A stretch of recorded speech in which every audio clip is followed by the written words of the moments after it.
and happy Friday. Happy Friday. And welcome to the Back Catalog Listening Party. My name is Mother Banjo, one of your hosts. My name is Anthony Ihrig, the other host. And today we have joining us from New Orleans area, Lilli Lewis. Nice touch. Well, we are excited to have you here, and folks are already rearing to go. We started right on time today. Sometimes we're a little late, but today we were ready, and so were other folks. Got someone tuned in from Houston, Oh and yeah, that's my dolls, y'all. It's probably Linda. She's a legend. They're all legends. Yeah. Thanks for being well, here, guys. welcome, legends. And Chris is a legend here at Back Catalog, one of our Yeah. regulars. Indeed. Uh, Nothing but and legends. and Oh, Lon, haven't heard from you in a long time. from upstate Upstate, New I'm coming York. your way. Yep.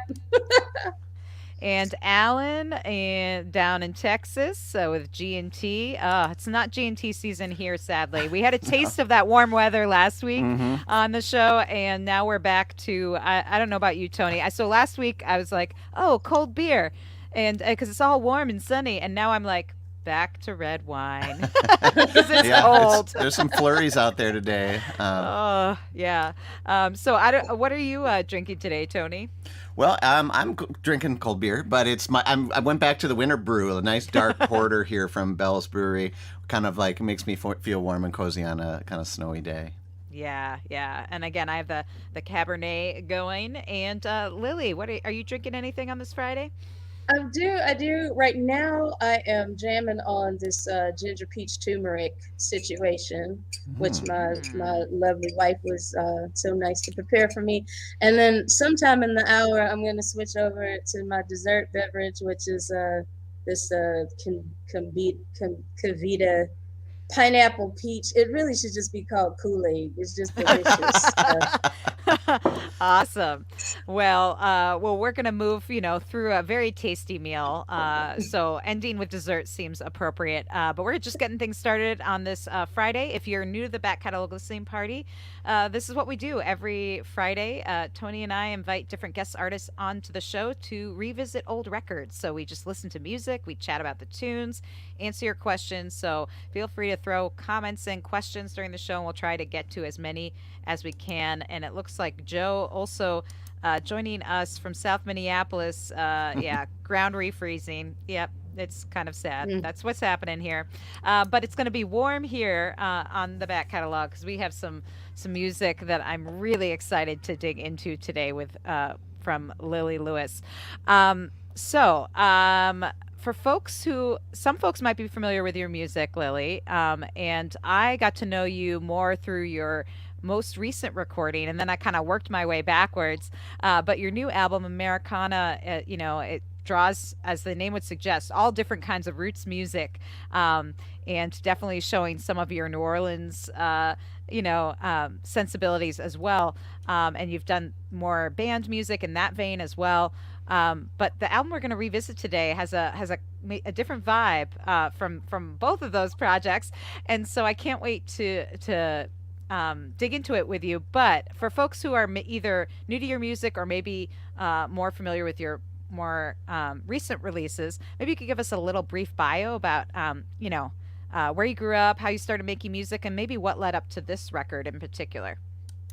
Well, I grew up in Athens, Georgia, and I started singing with myself at a very young age. Like at least by the age of 5, I had like 2 tape recorders. I don't know why, but we had 2 tape recorders in the house, and I discovered that if I recorded on one, I could play that back and record another part on top of that on another, and I could layer that until the signal degradation was just like too high, and then I would re-record the first part that I recorded on top of all of that, so that everybody got a voice. And this, I mean, I started doing this when I was a kid, so like I think I spent my entire life just sort of really oriented around a cappella music until really until like well after undergrad. I was even in a jazz ensemble in Boston and an early music ensemble in boarding school where I met Lon, who was on the call.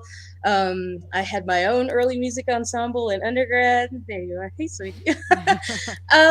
And it's just been a lifelong love, and so um, when I found myself like living out in the wilderness of Colorado at a Buddhist retreat center where I, wasn't permitted to have an instrument on the land, I thought, well, and to tell you the truth, I get a little sick when I'm not working on a recording project. So I thought it was really an awesome opportunity to like spend one day a week.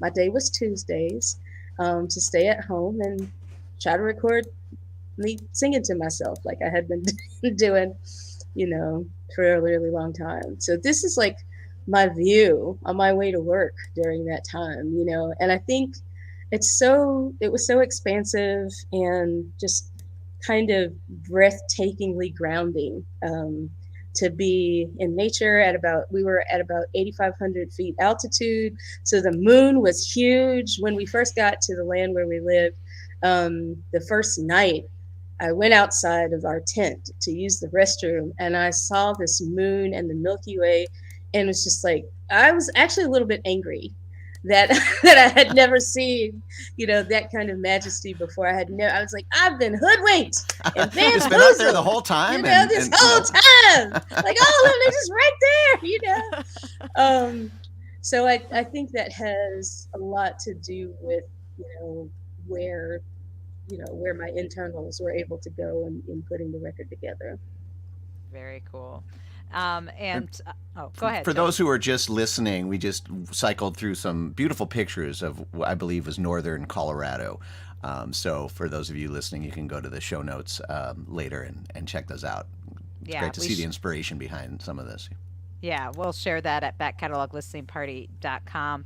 And Lon mentioning that Lilli taught me my best tricks on piano in high school. And it's true, you are a great keyboard player. But on this record, this is going to, again, show a kind of different side of your music, more focusing on the vocals. And well, I'll tell you the truth, I don't consider myself a keyboard player at all. I'm actually pretty terrible at the keyboard. My instrument is piano, and the keyboard is just something that I have to show up to gigs with. My instrument is piano, and Lon knows is this like a fiddle violin situation where I guess right. I'm ignorant, right? So there's keyboard versus piano. I did not know this. Oh, I don't know if it's universal, but in my world, there's a huge difference between plastic and wood. Okay. All right. Yeah. We're just going to leave it at that. I mean, a plastic saxophone and yes, and a metal saxophone, that's a different resonating chamber. You know what I'm saying? Not me. Yeah. Sure, right. Sure. Right. You're talking about, the physical instrument. For my fiddle player friends, they always joke that, it's a fiddle when you buy it and a violin when you sell it. It's more about and so I wasn't sure if it was more about the approach or the playing. But you're actually talking about the instrument talking about itself. the resonance, the feeling you get from it. I do think you play entirely differently. Like it took me years to be able to play a keyboard musically because the way the pianos are all they're all idiomatic.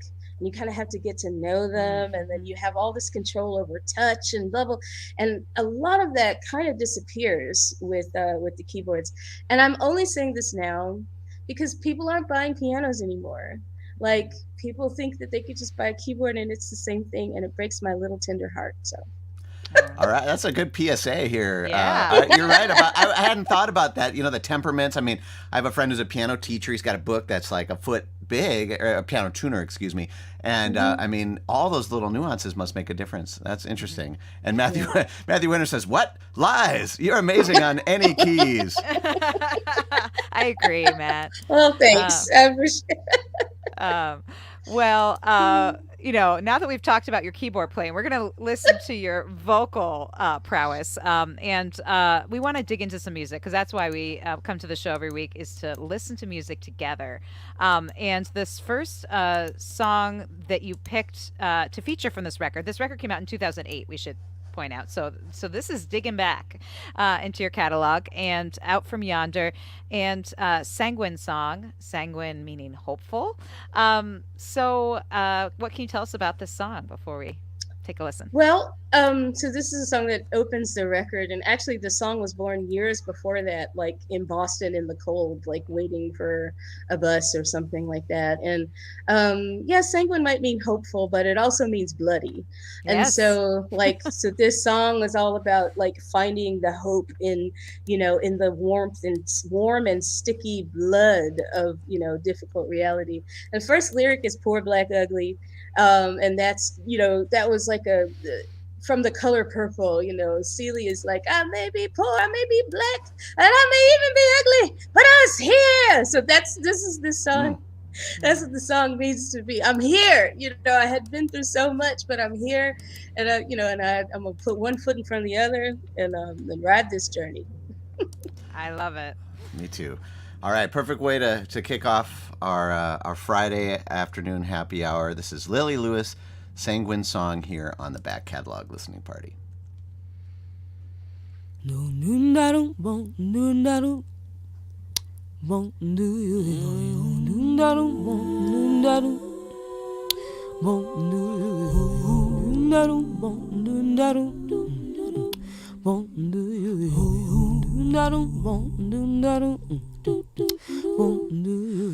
Oh, black ugly,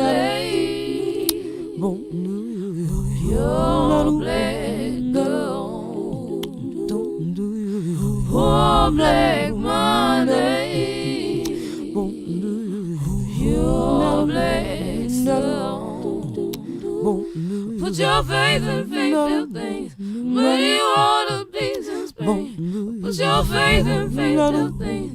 Every soul treats the same. Put your faith in faithful things, but you want to please in Spain. Put your faith in faithful things. Every soul blood that sings the sanguine song. Sanguine song. These may be the days when the poets don't believe.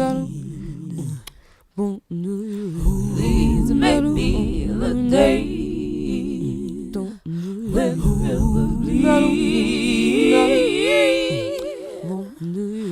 Be assured by the mighty blade of grass beneath the sand. These may be the days, but this is her land. This is her land. Oh, black ugly, your black oh, black Monday, your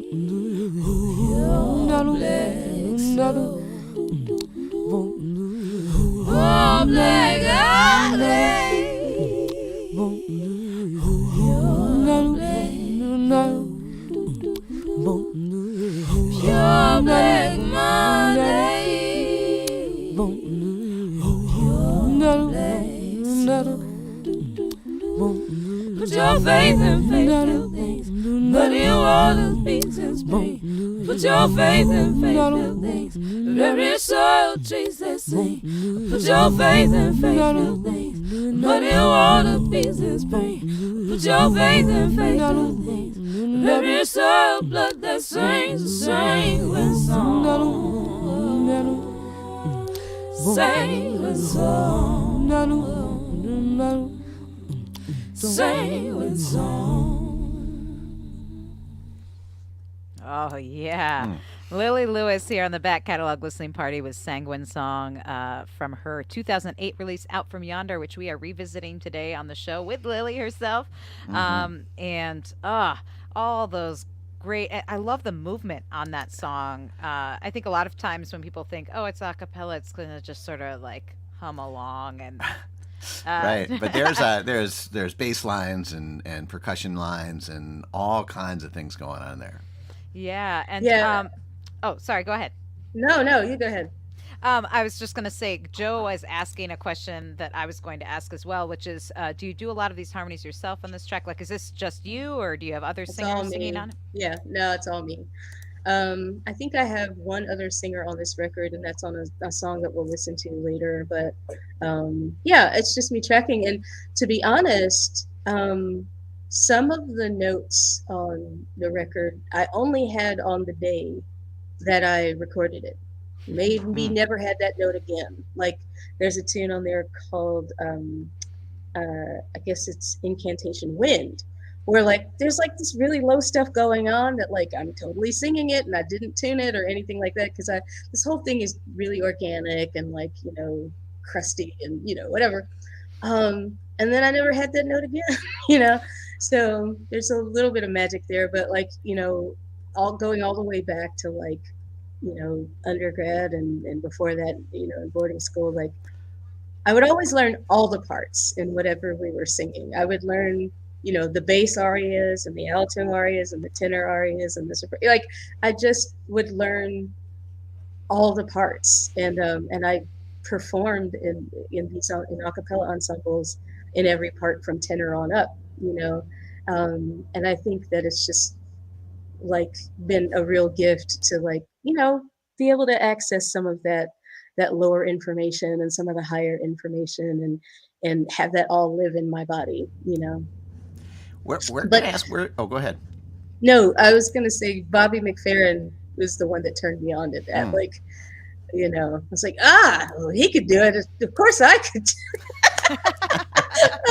Youthful ignorance, right? It's like, Well, I can hear that influence though, because I mean, some of Bobby McFerrin's records where it's just, yeah, it's just him, and it has this kind of, yeah, this sort of orchestrate, like it feels like an orchestra, right, of yep, voices, and it's all him, just yep. all these different parts, and uh, Joe said, "Hey, you musician types, the lyrics are astounding." He wants to make sure people notice the lyrics, not just the music.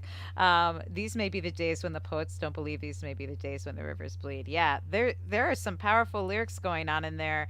You mentioned the color purple before we listened to the song. Was there any other inspiration, or do you remember when you wrote this song? Yeah, I think the bass line came in Boston, and that little part came when I was in Boston, but the lyric didn't come until many years later, and it was literally my wife and I were starting a road trip, and kind of every time I shift my environment, I tend to write a song. So a lot of our songs, or a lot of my songs in the last decade or so, were written just getting out of town, and we were leaving Hammond, Louisiana. I don't remember where we were going, probably just like to my family in Atlanta or something. And maybe 60 miles outside of the city, the lyric just sort of dropped in. And that lyric had been waiting at that point, probably 5 or 6 years to find music well, rather the music had been waiting for the lyric for 4 or 5 years at that point. So Hmm. Well, and how long did it take you from because you were recording all these tracks, I mean, all these tracks of your voice. Did you kind of how long did it take to record this track? Like, did you do this? Was this just like a day's project, or was this something you kind of would like add a part later and you're like, I hear another part. Okay. Like I'd be curious to know for this song in particular how long it took to record this. well, I think pretty much every song on the record was like a day's project, at least in terms of recording the vocals, because it was really a meditation. This song had already been in my body and in my ear for years before I recorded it. Like I already knew how it went, and so it was just a matter of like tracking all the parts. And then there are others where I had no idea how it went, and I just kind of had to follow moment to moment, like what my internals and externals wanted from the song. And so, but every track was was my version of a meditation practice. Like I was living in this Buddhist community where like people had their sitting practice, and I was not disciplined enough to really indulge the sitting practice, but this was my way of kind of getting centered. And I focus everything in my life around music, and the fact that it's all my body, making all the sounds, made that practice kind of poignant for me. Mm, yeah. Well, it sounds great. I love listening to this on headphones, and this will be probably the first of many times that I'll mention this on the show, or that Anthony will. Is that um, uh, again, the recording? It just sounds, especially if you listen to it on headphones, and if you're at a situation, if you're watching the show and listening on YouTube, even if you plug in earbuds or something to it, I think it will be a different experience hearing this music right in your ears, because it is so visceral, kind of like you want it close to you. I think when you hear these songs, for lack of a better word. So I am really excited to dig into it a little more. This next track that you picked to feature from the album is called Mountain Lady Woman. Is there anything you want to say about it? I think I kind of heart this title because like, what's a lady woman? I don't know, but like I think it just sort of reflects like where my head was at the time. It's just like I didn't need things to make sense in those days. I feel like these days I try to communicate a little more directly, whereas back then, I allowed myself to be as metaphorical as I needed to be, because I was really, I was really trying to get my feet on the ground. Like um, so many people like witnessed to me that I was like a head without a body, like that I was all thoughts and all philosophy and all, but like the visceral experience of being human hadn't quite landed on me yet, even in my 20s. And so a lot of the poetry that showed up in these early records is like me trying to like create my own mythology so that I could free myself up to be a human and use these mythologies as a reference point. And so that's essentially what this track is. It's my manifesto, and it might be more metaphorical to others than it is for me, but I kind of feel every line very literally. And I wrote it before I moved to the mountains. That's the other irony here, is that it was kind of an assignment from my soon-to-be wife to write about some of this stuff. And I was actually in Connecticut when I wrote the lyric, but the song was born on that mountain. Yeah. All right, well, let's give it a listen. This is Lilli Lewis, Mountain Lady Woman, here on the Back Catalog Listening Party. I'm a mountain lady woman. I got a mountain lady. I was born bloody water. Hot sticky trouble. I'm a mountain lady woman. And I got a mountain lady. I was born bloody water.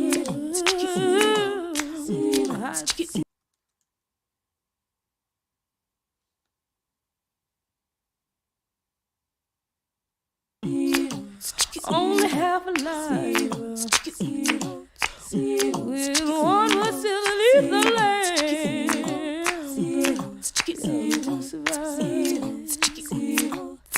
I was forced by the thunderclap, by naked fire in the sand.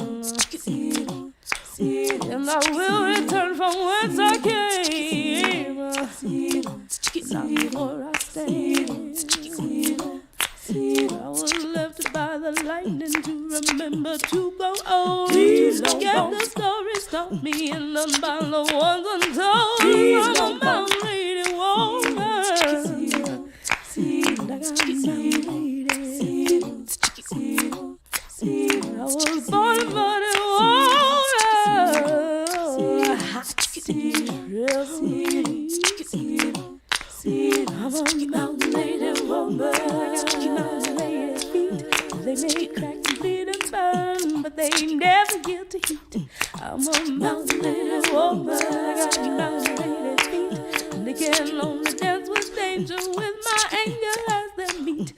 as steady as an ocean dance.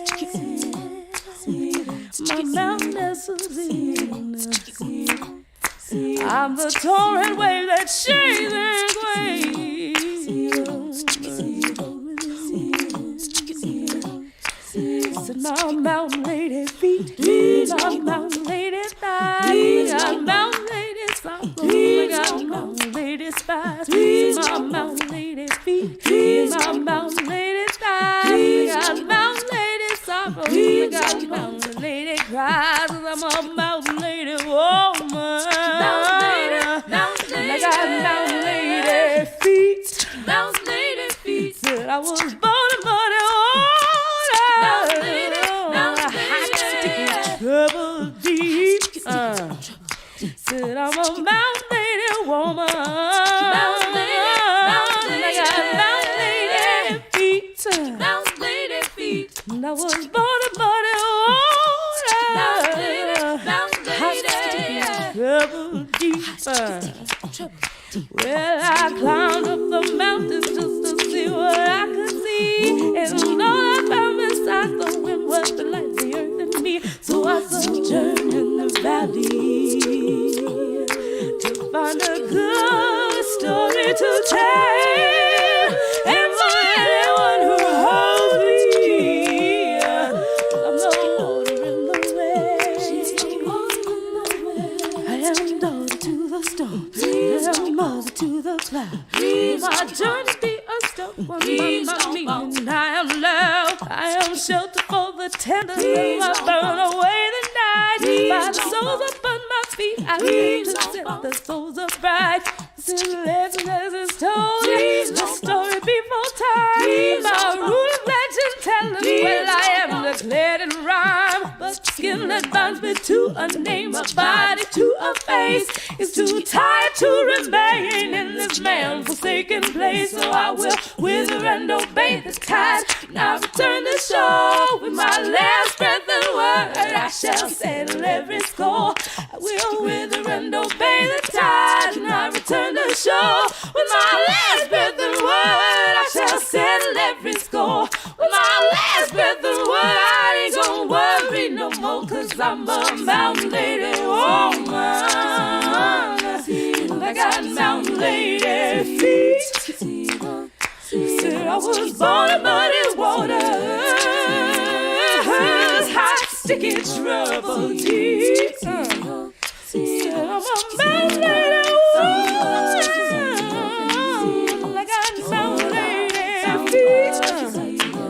Said I was born in muddy waters, hot, sticky, trouble deep.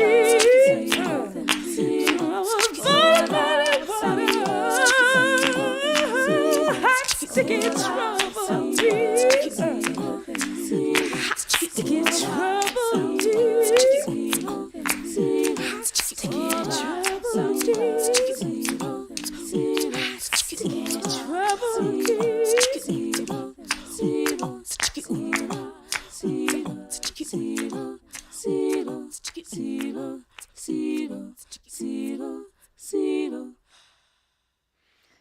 Oh, wow. Lilli Lewis with Mountain Lady Woman here on the back catalog listening party from her 2008 release, Out From Yonder.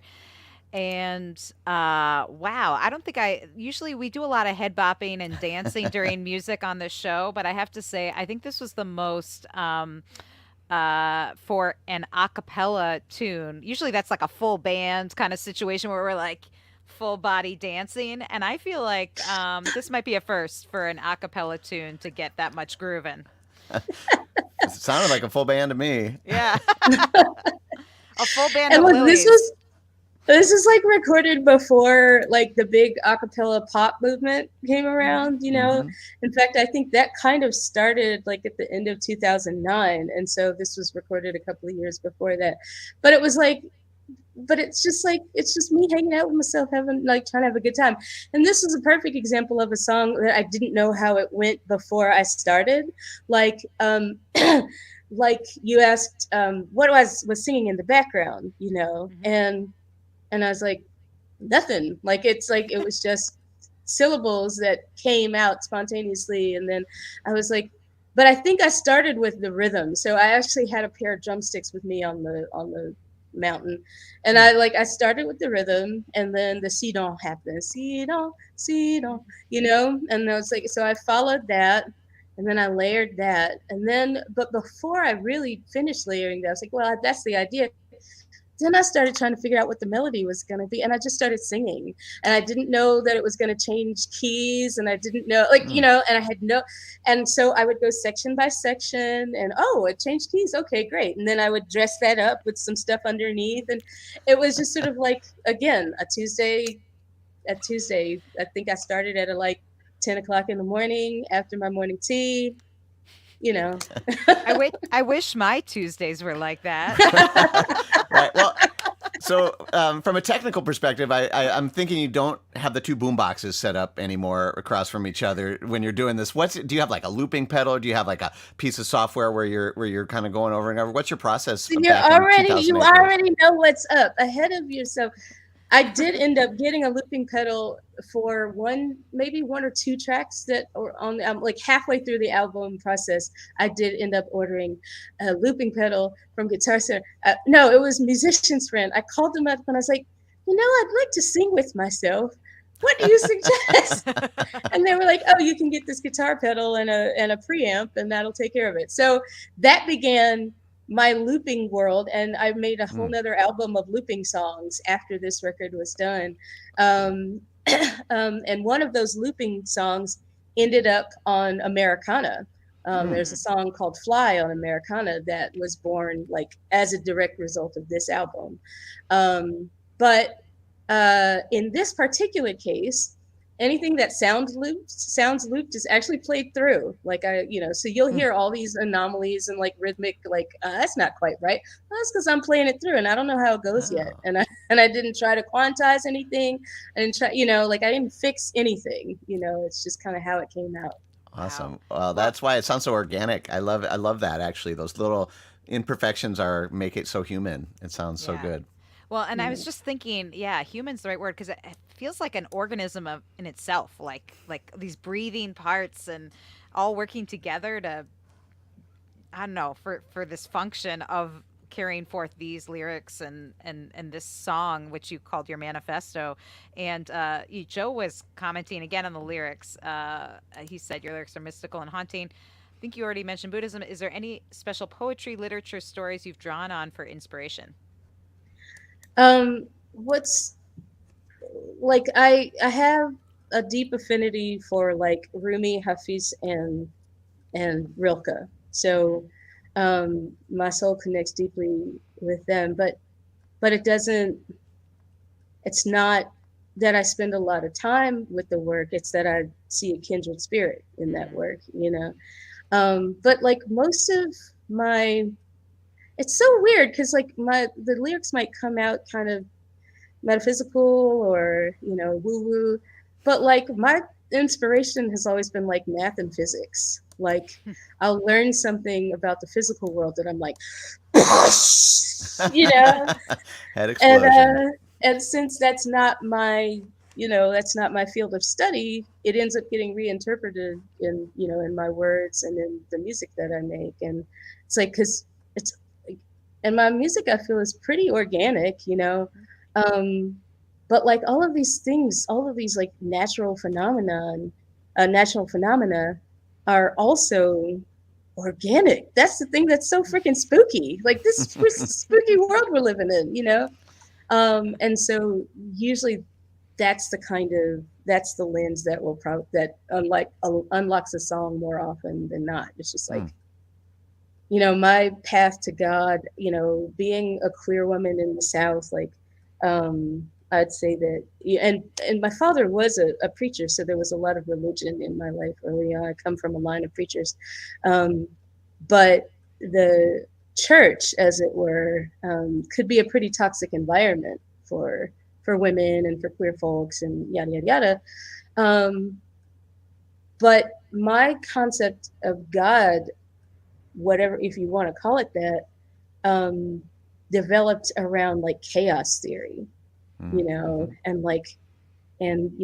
all these shapes that look chaotic from a distance, but when you narrow in and like plot them, in a field space, it's all ordered. And then, fractal like geometry and how you can use that to like look at one tree and then know where all the other trees in the forest are going to be.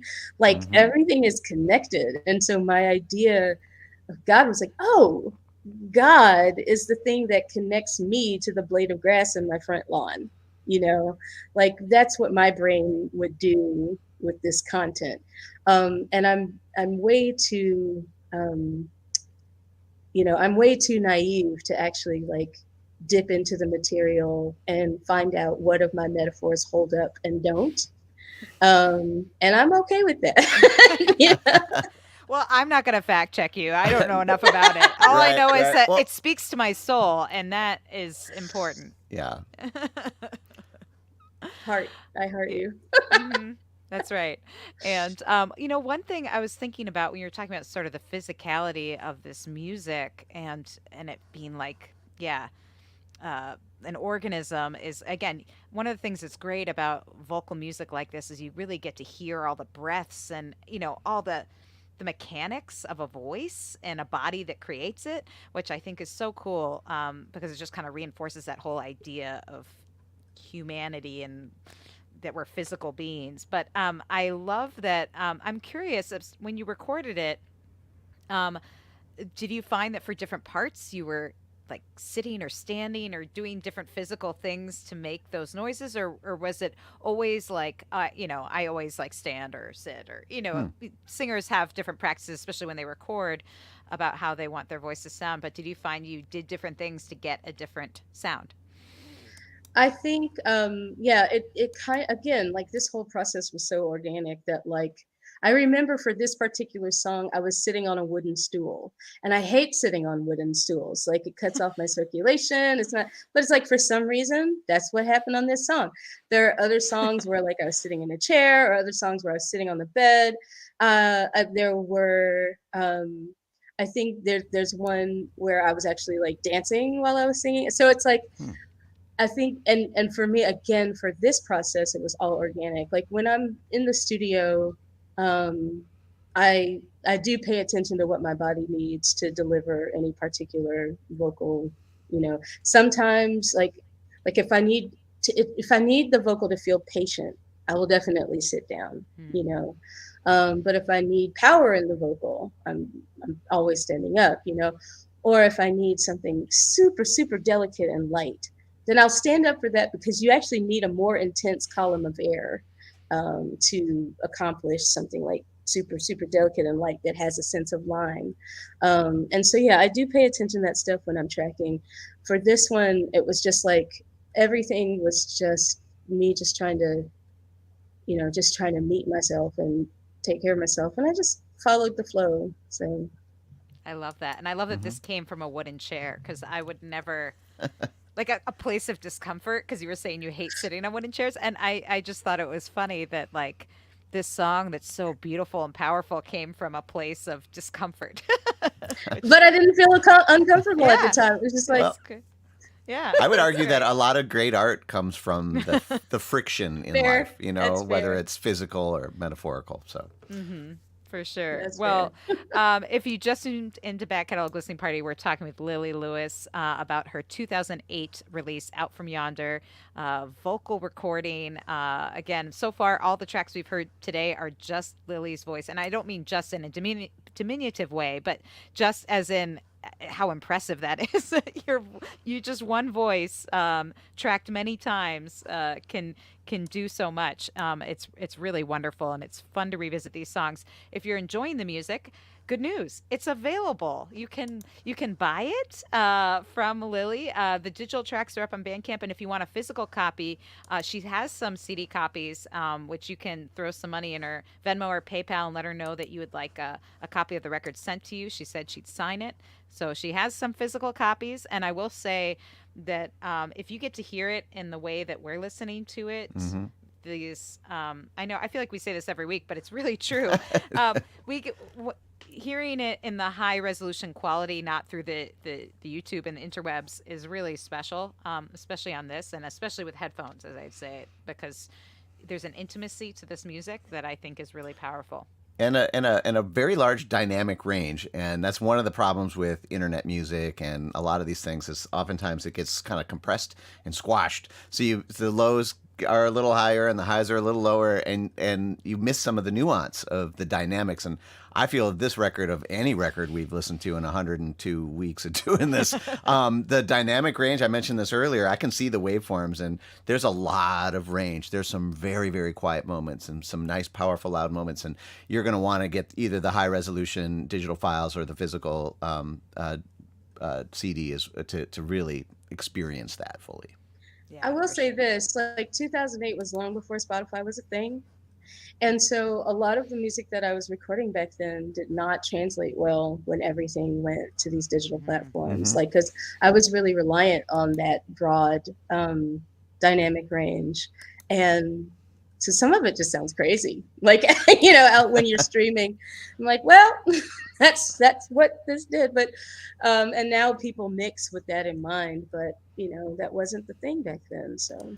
That's a good point. I'd like to think that we're kind of in like the 8-track era of digital music, where like it's just a temporary blip until we can get to, higher resolution and more Exactly. dynamic range. Because I think people are realizing that. Last week we shared a little infographic of how CD sales actually went up last year for the first time in, like, I don't know, 10 years. And it's probably because, we're not alone. It's, there's a lot of people that are kind of yearning for that. If you can't see stuff live, which is obviously, I think, the best way to experience this, the recorded version with all the ones and zeros in their proper place. So, Yeah. so like Ellen said, the digital files you can get at lillylewis.bandcamp.com. Actually, go to it's folkrockdiva.bandcamp.com. Oh, I'm okay. sorry, I didn't catch that until you just said it. Okay, Folk Rock Diva, which you can see written here on her Venmo and PayPal. And she also has these physical CDs at her place. And so if you just PayPal her, Venmo her, there's a little comment section. You could probably just leave your address and a note, maybe ask her to put a signature on it. And I'm sure she'd be happy to unload a CD or two. And speaking of tour dates, we're talking about live performance, which is one of the great ways to experience music, and it's now available to people again, which is so exciting. You've been busy. I know this fall and winter you've been touring around, and you have some dates coming up, which are on your website, lillylewis.com. Is there anything in particular you want to highlight from that's coming up? Yeah, like I'm gonna have like a bucket list event on the 3rd of April. I'm gonna be opening for Jill Sobel out in Northampton at the Parlor Room. So that's really exciting. And then we've got some shows in New York, and a house concert in Connecticut, and we'll be in upstate New York for a few days. And so, yeah, like, I haven't been touring for the last 10 years. This is my first time out in 10 years. And it's almost like, maybe more than 10 years even. It's almost like I'm starting from scratch. And so everything is brand new. I'm still like sparkly and like, yay, we're doing it. And it's been really, really rich, like to meet the work that I've known that I've wanted to do my whole life. And it's been super uplifted so far. So yeah. That's great. That's great. And I know that like earlier this I think it was last fall, you were like at the Kennedy Center. I mean, yeah, kind of talk about bucket list venues, getting to play and seeing your name at all the festivals. It's been so wonderful. And I had a question while we're talking about live performance. Obviously, this album was kind of a meditation. You recorded these songs, layered your voice on these tracks. Are any of these songs that you ever perform out live? Because I would imagine that would be challenging. Obviously, you have a looping pedal, but any of these songs make it into your live set list? No. Which is probably why I was so excited to get to talk about this record. Right. No, it's totally valid. It would be hard to recreate this.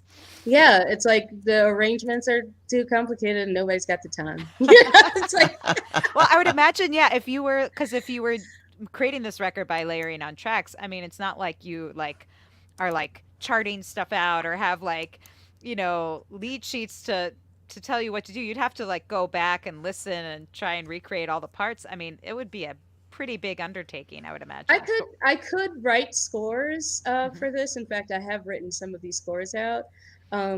But uh, but so much of the information gets lost when you try to follow it on a page.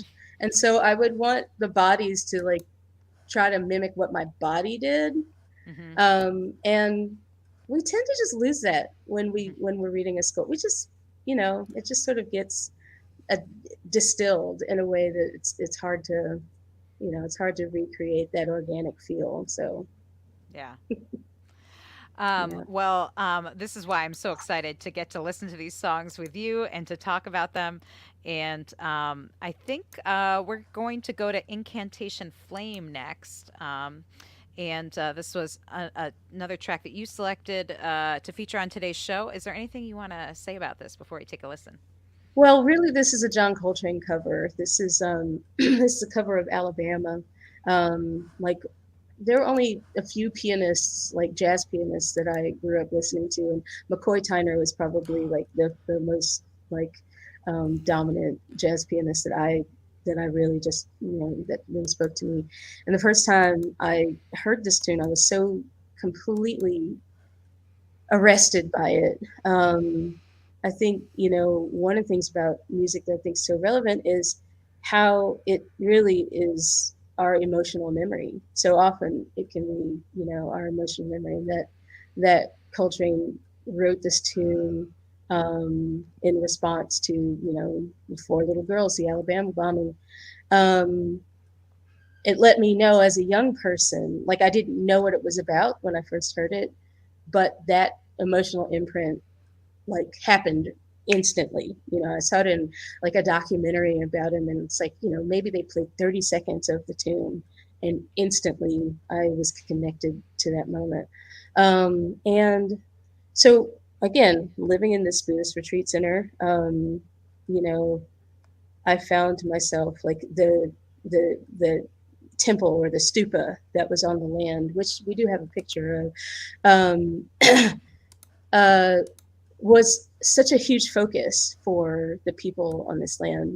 They would go there to pray, and they would go there to do their, to do their chants, and it was such a high sacred space, and like that imagining it, being blown up, and imagining young people crushed in this sacred space, um, just sort of, you know, put me in a space of wanting to record this song. I I teamed up with another person on the land. He literally like I knew I was going to record the song. I had no idea how I was going to treat the McCoy Tyner pedal point, pedal that it's this rumbling low drone, and the night before I ended up recording it, a guy showed up on the land. He was young. I think he was like 18. His name was Bobby Elbers. And there was like a house concert going on. Like people were doing an open mic in the place where we were living at the time. And he starts doing these Tuban throat singing, style Zen chants. And I was like, that's it. That's the pedal, that's the one. And so I approached him the next day. Hey, welcome to the land. You just got here. You don't know me, but will you sing for me? And then he told me what chants he only had learned four chants. He had gone to Japan and learned four chants at a Zen monastery. And one was about protecting the temple, and one was about connecting with the ancestors and drawing them in. And I don't remember the third, but I know the last one was the Heart Sutra, which is, it's the gate gate parasum gate, but it's about the emptiness and the ephemeral nature of all things. And I think that,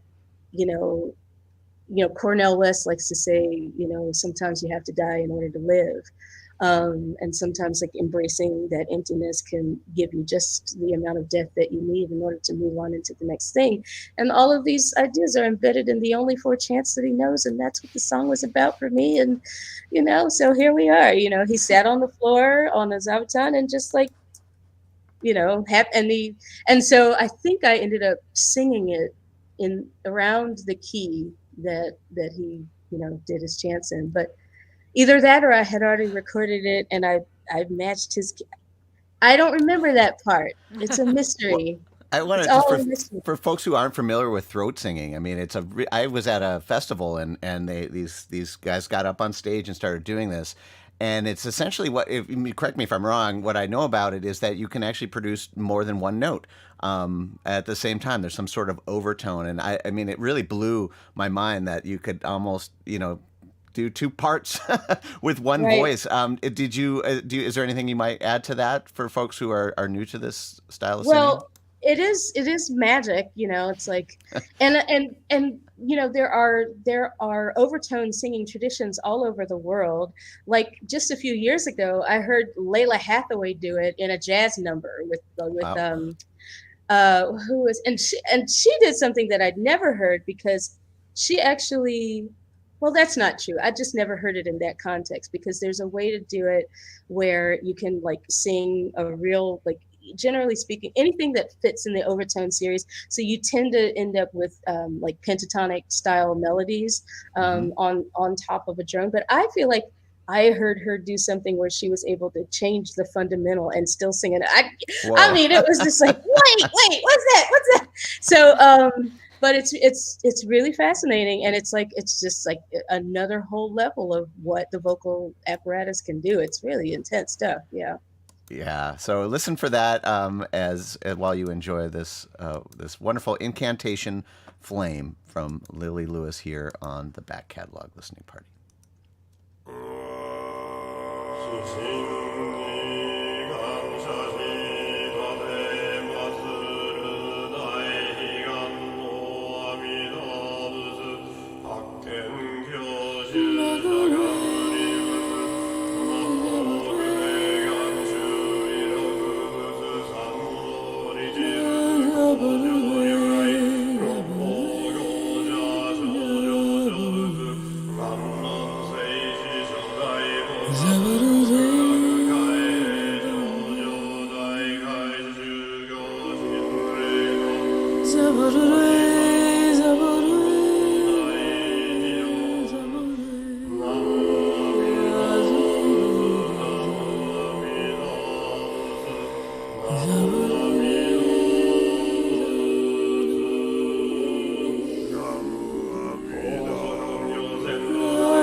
Zaburi, zaburi, zaburi.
here on the Back Catalog Listening Party with Incantation Flame from her 2008 release, Out From Yonder. Yeah, I That's think incredible. that was, it felt like, I don't know, that was a heavy but needed meditation, I think, for me on this Friday. So Yeah, and I can't wait to go back and listen to McCoy Tyner's part and put those together. We'll put a link to the Coltrane version in the show notes because wow, what an interesting and really imaginative take on that. yeah, really great stuff. And again, if you have any last minute questions for Lilli, throw them in the comments because we're going to try and squeeze in this last tune for you on this edition of Back Catalog Listening Party. Lilli, I think you're muted, so I don't know if that's on purpose or not, but so I did notice, Lilli, that you had transitioned to your dessert kombucha. So this might be dessert time here on the Back Catalog Listening Party. When we were talking about the tracks you wanted to feature on today's show and the order in which you wanted to share them with people, you said this last tune was the one you wanted to be last because it was like sherbet. That it was like the sweet thing at the end of today's, or maybe a palate cleanser. I'm not sure. Do you want to elaborate on that? Well, it's kind of upbeat and kind of islandy. The content, I mean, the lyric is actually kind of loaded, but essentially what it's trying to say is whoever you are, like all of your contradictions, and we are all walking, in an ocean of contradictions. Like you're basically good. You've got nothing to prove. Just kind of own your aspects and try to enjoy this dance. All right. Well, this seems like the perfect tune to finish things off today on the Back Catalog Listening Party. Warm Like the Waters. Lilli Lewis here on the Back Catalog Listening Party.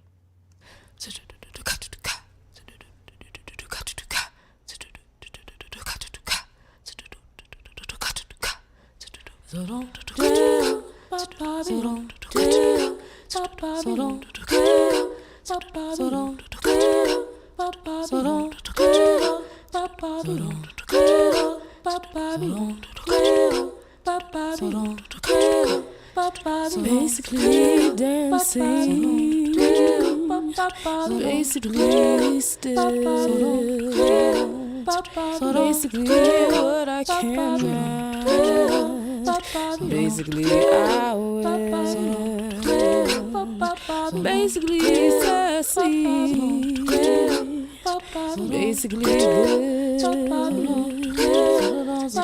basically running like I basically should, basically tired, basically chill, basically wired, basically real, basically twisted, basically sound, basically simple, basically profound, and I am warm like the waters, and I am deep as the sea, and I am warm like the waters. Come to me, come to me, hold me for a little while, rest within this quiet place, exist in this holding space, we remember this magnificent shade. It's only a matter of time before the waves come in, just another time, and take the ship out again. It's only a matter of time before the waves come in, just another time, and take the ship out again. Basically hungry, basically fed. basically empty, basically dead, basically homeless, basically tame, basically different, basically the same, basically basically basically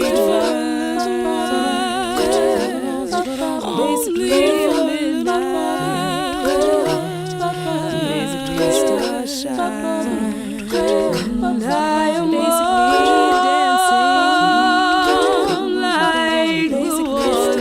like the waters, and I am basically I will, and I am basically sassy, basically come with basically turning like it, come with me, and I am like the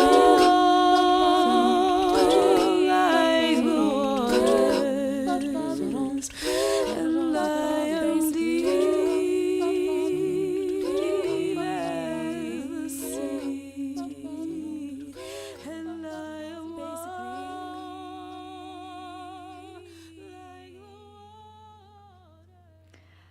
All right, Lilli Lewis here, Warmer Like the Waters from her 2008 release, Out From Yonder, which we have been revisiting today on the Back Catalog Listening Party with Lilli joining us live. Oh, so great. And you brought out the sunshine here in Minneapolis. I know. I think that Look at I was that. thinking the same thing. Look, it's like all of a sudden it was like during that last tune, dessert really paid off. That's right. Well, so I just want to say that tune, I'm hoping, I know that, again, you tracked all these things yourself with your own vocal parts, and there was a very organic process. But I have to say, listening to that song, I want to think that there's some kind of young singer out there who's like, like is in an a cappella group somewhere and is like, we should learn this, and like, because I could hear it really like, or Sweet Honey in the Rock, taking it on the road. Because I would love to hear this performed live by many voices, because, we can't recreate you in real life in that way, Right. The challenge is now out in the universe. Whoever you're out there, you're hearing it now. That's Go right. on over to Folk Rock Diva at bandcamp.com. Download the high-res version of this and internalize it. Yeah, and learn then, all those parts. and then send us a message, and we will spread the word about your version. It could be a TikTok project. Like we could There be you like go. a collaborative, yeah. Anyway. Okay. Well, we will work on that. And if folks want to, again, check out Lilli's music. And I mean, we didn't even talk about all the other things you're doing, like your podcast and all this other stuff that you're doing. And we barely scratched the surface. So again, and Lilli's done so much other styles of music.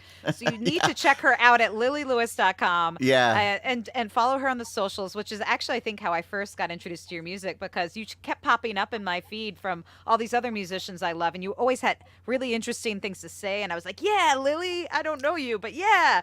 And then I just was like, oh my gosh, your music's amazing. And then I was like, you have to be on Back Catalog Listening Party. So I'm so glad that you took the time to geek out with music about us. Geek out. The syntax of that was all wrong, but I'm so glad you were here with us. Yeah. Thank you, Lilli. This was a real treat. As someone who is new to your music, this was a great introduction, and I really appreciate some of the comments. Other people felt the same way. Yes, thank you see for the her great live. interview. Appreciate to know Lilli is a creative genius. Yes, us too, and Connie out there thought it was a fascinating show, and I think a lot of people will be going down the Lilli Lewis rabbit hole. Yeah, it's a great after place this to be. episode. I know I'm going to be. Uh, and we should also mention that if you enjoyed the show, please like it on YouTube, give it the thumbs up, so direct more bots to Lily's music. And if you are new to back catalog, subscribe to our YouTube channel so you can know about what's coming up next. And again, we do this every week, not with Lily Lewis, unfortunately, but with different guest artists, revisiting old records. That's what this show is all about. And there's plenty of good ones that we have not gotten to, that's for sure. And mainly, we want to thank all of you for being out there, for tuning in, engaging in the conversation, listening, doing that deep listening that is so rare these days and so needed, at least for me. Hmm. And of course, Lily for sharing her time and her music and her beautiful voice with us today.